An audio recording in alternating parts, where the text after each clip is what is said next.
Hello, everyone. Thank you for coming. I'm the GM Artificial Intelligence in Shell. So I work across all of Shell's businesses and functions to develop and deliver AI solutions, and that includes all sorts of machine learning, specifically natural language processing and computer vision. So I'd have some ideas I wanted to share about AI in the energy transition, and hopefully have a few ideas at the end for the questions, maybe, but we'll see. I'll leave the bots to read this one and summarize it for you. So I think, well, why is Shell interested in this? It's because I think that AI and digital have a really fundamental role to play in the energy transition. And there are four main ways that it has an impact. AI. Firstly, in efficiency. And I think this is a really underplayed aspect of energy transition. But just by doing nothing else but minimizing the impact of what we're currently doing, in improving efficiency, we can have quite a substantial impact on our carbon footprint. And I'll give you a concrete example of this in a minute. Secondly, by enabling a future energy mix. At the moment, the majority of our energy in many cases is provided through burning hydrocarbons whenever we want them. It's entirely demand-led. But when we have intermittent sources of energy, such as solar and wind, we're going to have to look much more carefully about supply and demand balance. And we'll have to have a demand response as well.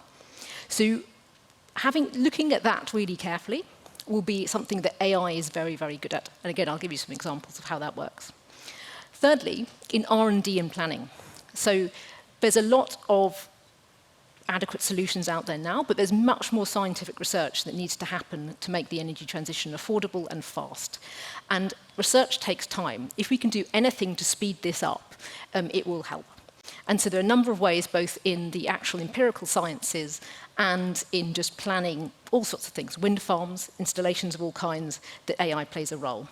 And finally, in measuring progress, particularly looking at things like unstructured data, using computer vision on imaging, and natural language processing on text, we find other more interesting ways, innovative ways, of measuring progress and find out what's really going on, because it is a really complex picture and we need to know what's going on. So, to start off with energy efficiency, to give you an example of this. Again, I'd like to stress, I think it's a really big driver, but it's often a neglected one in the public imagination. And here's a quote from the International Energy Agency. Now, they tend to specialize in this, so I don't want to say it's the only view out there. But nevertheless, we should really take this seriously as one thing we can do now to speed the energy transition without any other changes. And they say energy efficiency is called the first fuel in clean energy transitions, as it provides some of the quickest and most cost-effective CO2 mitigation options while lowering energy bills and strengthening energy security. It's the single largest measure to avoid energy demand and net zero emissions by 2050 scenario. Again, this is one view, but I do think it's something we should look more at. An example of one of these pieces we've looked at in Shell is in a liquefied natural gas plant. We've used real-time optimization of the functioning there, resulting in a 2% production increase. So that means that you've got more energy out of that for less inputs. And particularly important here is that you can reduce the CO2 impact of that energy. And the equivalence of this, given that particular plant, is about the equivalent of about taking 28,000 cars off US roads for a year. Now, if you think of the kind of public transport or other implications of trying to get to that, the electrification of cars, the kind of infrastructure you need to put in to get 28,000 cars off US roads, it would be huge. But you can do this just by looking at some of our really large industrial installations and doing it. So it's something which is really worth looking at. There are other examples of this too. We can think about lubricant formulation, how you get the same output but with lower CO2.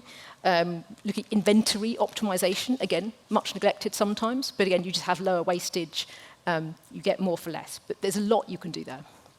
Secondly, we talked about the energy mix and about what we're going to do when we have both intermittency, lots of solar and wind, and we don't know when it's going to be windy and we don't know when it's going to be sunny. Not when we want it to be. And also when you've just got a much more complex mix of energy sources, because you're going to have perhaps biofuels, solar, wind, all making up a patchwork of what we actually need. And so there we need to think about, well, a couple of things that AI is really good at. Firstly, forecasting. Weather forecasting, energy forecasting, because weather doesn't one-to-one turn into energy production. And then you're looking at demand forecasting as well. What's the other side of the equation? What do we need there? And then what you need to do around prices to incentivize the right behavior and understand how flexible people are, how price sensitive people are when they get that. Then you look at batteries. Based on these forecasts, based on the optimization you've done, what do we do with our batteries? Do we expend energy now, or do we store it for later?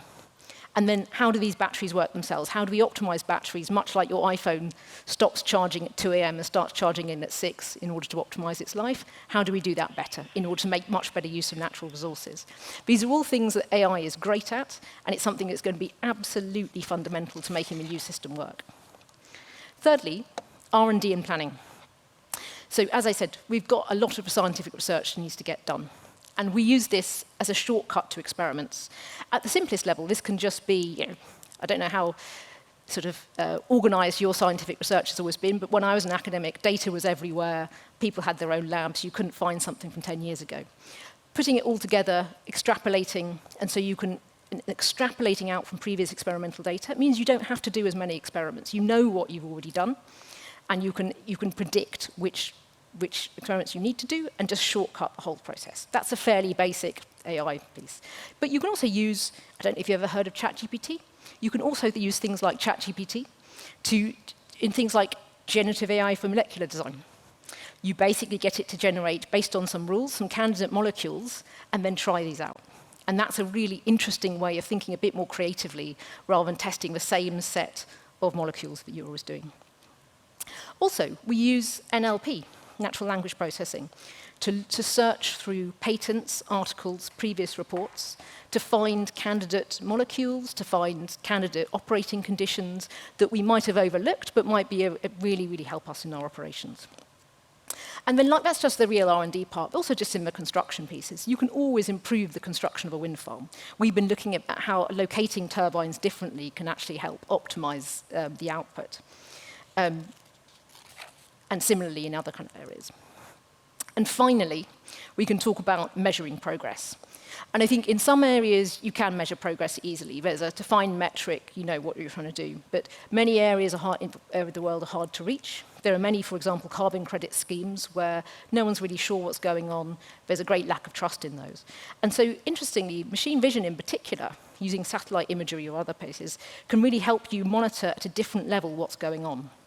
And so we've used it for monitoring ecosystems, so you understand carbon credits, you understand ecosystem degradation. These are things you can look at and will massively decrease the cost of monitoring these things and increase trust. We also use computer vision to detect leaks. Unintended methane emissions can be a major contributor to our carbon footprint. And to the extent you can catch these as early as possible and prevent them, once you understand where they're likely to happen, this can be highly effective. So where are we at? I think we're much better than we were 5 years ago. We've got over 100 AI-powered applications in development and deployment. We've got over 4 trillion rows of sensor data in our data lake, and this number goes up every month, which is a very, very positive circle. And we've got over 17,000 pieces of equipment monitored by AI in our predictive maintenance program. That ties into what I mentioned about just energy efficiency and productive efficiency. It's one of our oldest programs, and it's going really well. We have a lot of people registered loyalty programs. We have 600 fully professional staff and a lot of DIY enthusiasts. And increasingly, a large number of our staff are equipped with AI devices of all kinds. So we're getting there, but there's still a long way to go. And we've been doing a lot in generative AI as well. But there are always blockers and real challenges in realizing impacts. Everyone can do a proof of concept and get very excited about it, but it can be really hard to actually realize value. And first to this is just, we need process changes. Unless you actually embed what you're doing and change the way someone is doing a particular process, it's not going to go anywhere. So you have to really invest in change management and work with whatever business area you're talking to really make sure that the process has probably changed and we're actually impacting things. Secondly, you need some technology that scales. So we now have an infrastructure of different platforms we can use and different partners. But if you just try and do it all in a local development environment, that's never going to go anywhere. So we don't try and build our own platforms. We always partner. We're not going to try and reinvent the wheel there. But obviously, that's a non-trivial thing to get going. Find ethics and compliance. So The landscape is getting more and more complex. And with generative AI, we see some risks being introduced with that just because of people's naivety about these tools and about what they can do. So last year, we actually implemented an AI ethics policy, and we're incrementing that all the time and getting ready for the EU's AI Act as well. Because this is something which is, we should be doing this anyway. We should be thinking about, should we do this or not? But this is getting more and more difficult. And then in innovation horizon, it's very easy to just think about the problems we want to solve right now. But you also have to think about what we need to solve for 5, 10 years' time and make sure we're getting ready for that. So I'm going to stop there, but I think I have time for one question, or 2 questions maybe.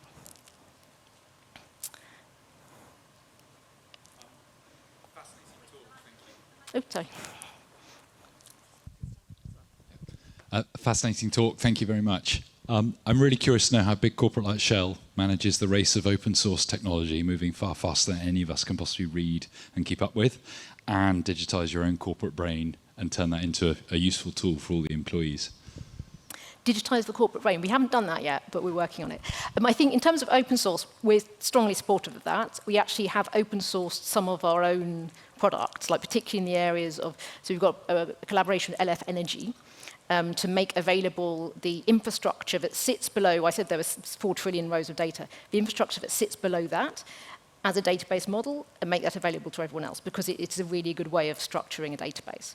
And there's other examples like that where we've open sourced things. We're also a strong believer in using open source components in many of the models we build. The second part of the question was about what digitalizing the corporate mind. I mean, we're working on it. I think it's always a struggle in any organization to really get access to your knowledge, but particularly with the generative AI programs we've got and natural language processing, that is something we're working on very, very likely, and it's very, very important in the R&D space. Great. I think I've even gone over time, but oh, we've got 5 more minutes. That's all right then. Sorry, another question. Thank you. Really, thank you very much for sharing your figures. If Shell is using AI this extensively already, why are you not decarbonising faster? Just interested to understand what the challenges are. So one thing I might have forgotten to say is AI is not the answer. The answer is physical and chemical technologies and a massive shift in the way we do things. But AI is a massive enabler. So I don't think you could make, to my point number 2, about making a complex mix of energy sources work, I don't think you can make that work without AI. But it's not the foundation of it. Just with the AI, and as I said in terms of process changes and scaling, if you just have the AI and none of the embedding in business processes, none of the rest of it, it doesn't work. So I think it's a huge societal change that you have to get right. Now, I'm not an expert on politics, and I'm not an expert on the rest of it. I would like it to happen faster, and AI is a big enabler for that. And I spend most of my time working on that. But yeah, it can help it become faster, but it's not the only factor.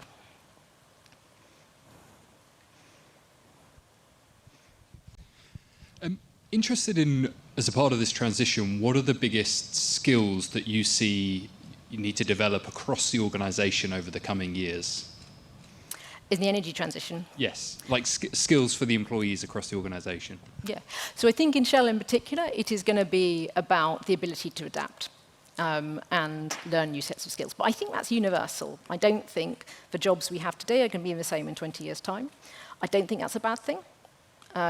I think lots of people want to change jobs. I think we just need to be very careful about the speed of transition for that, because we don't want to leave communities or groups of people behind. So I think actually in terms of, one of the big fears about generative AI is, are we all out of a job? And I don't think so. We might be out of this job, but we won't be out of a different job. So I think the big challenge for very large corporates is there's something about a place like Shell where many people work there for 20 or 30 years. You can get very comfortable knowing what your job is and knowing what you're doing. And we need to react faster, and we all need to learn new skills throughout the rest of our lives. So I think that'll be a major challenge for many of us. Even those of us who think we like learning, it's easy to get comfortable. And so I'm always looking, what next? I think there's someone. Hi. What's the most valuable source of data that you have for building proprietary AI systems within Shell? I'd say it's the data we have which is genuinely core to what we do. And what we do is energy production, processing, and distribution. And so anything that's really core to that is core IP and is something that other people can't get. So I think in, for instance, catalysis. In our catalysts, tens of years of R&D data about developing new catalysts. This is absolutely core IP. So I think in that kind of area, particularly in R&D and production, that's key. And at the other end, customer, because again, having a strong customer base is there.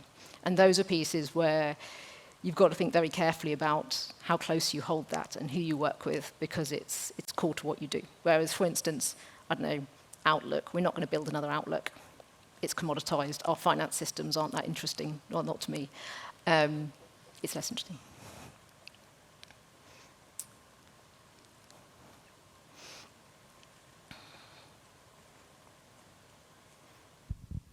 Hi, so I was curious to know more about the data landscape that we have at Shell. You mentioned that we have 4 trillion rows of data. I think that's amazing. And yeah, where were we 5 years ago? Where are we going to end up in the future? And what that timeline kind of looks like? I haven't checked the 4 trillion myself, but I'm told it's so. I think 5 years ago, we had, as I understand it, we would have had a version of the data lake, but maybe not its current version. And it would have been tens of thousands, maybe, rather than where we're at. And that, as I said, that number goes up every month. And it's gone up a lot in the past year. In terms of where we are in 5 years' time, I think it's going to be really interesting because the structured data lakes are going to be really important. But what I find really nice about generative AI is it actually enables you to use unstructured data in a much more flexible way. And so we're experimenting with how you bring together repositories of text, image, and structured data to answer questions in a way we never have before. So I'm not saying we're going to abandon structured databases. They're incredibly important. But I think we're going to be able to be more flexible at how we set up our data because we'll be able to interrogate it in a more flexible way. That's what I think. I don't know. But Going to grow even faster. Thank you.